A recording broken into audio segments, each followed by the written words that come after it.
Hi everyone! Magluto po tayo ngayon ng pansit bihon na sardinas ang sahog. So, here are my ingredients.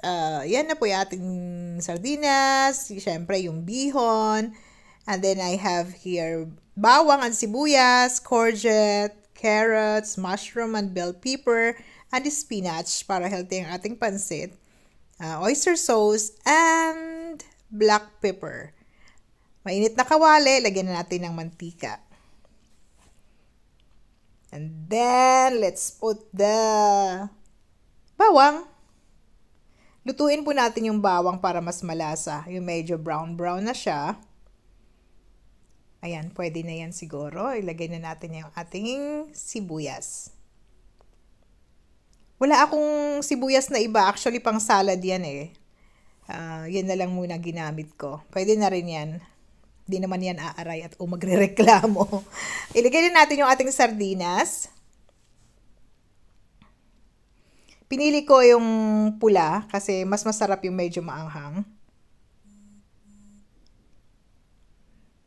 Itabi po natin yung ating lata ha. May gagawin tayo mamaya. So ayan, huwag po masyadong haluin ang ating sardinas kasi madudurog. Ayan, lagyan po natin ng konting patis. At ang ating mga gulay, yung matagal maluto, yun ang unang ilalagay. Courgette and carrots. And then the mushroom and bell pepper. Ang ganda ng kulay niya, no? May red, green. I like mushroom talaga. Lagi akong naglalagay ng mushroom. And then, ayan, ibig kong sabihin. May sarsa po kasi yung mga lata kaya simutin natin. Sayang din. Yan ang pinakasabaw ng ating gulay. Huwag po kayo masyadong lalagay ng maraming sabaw kasi magtutubig din po yung gulay nyo. Lagyan na rin natin ng cubes. Kahit ano, kung ano meron kayo, pampalasa lang. Ayun, at hintayin natin na maluto yung gulay. Half cook lang po. And then, ilagay na po natin yung spinach.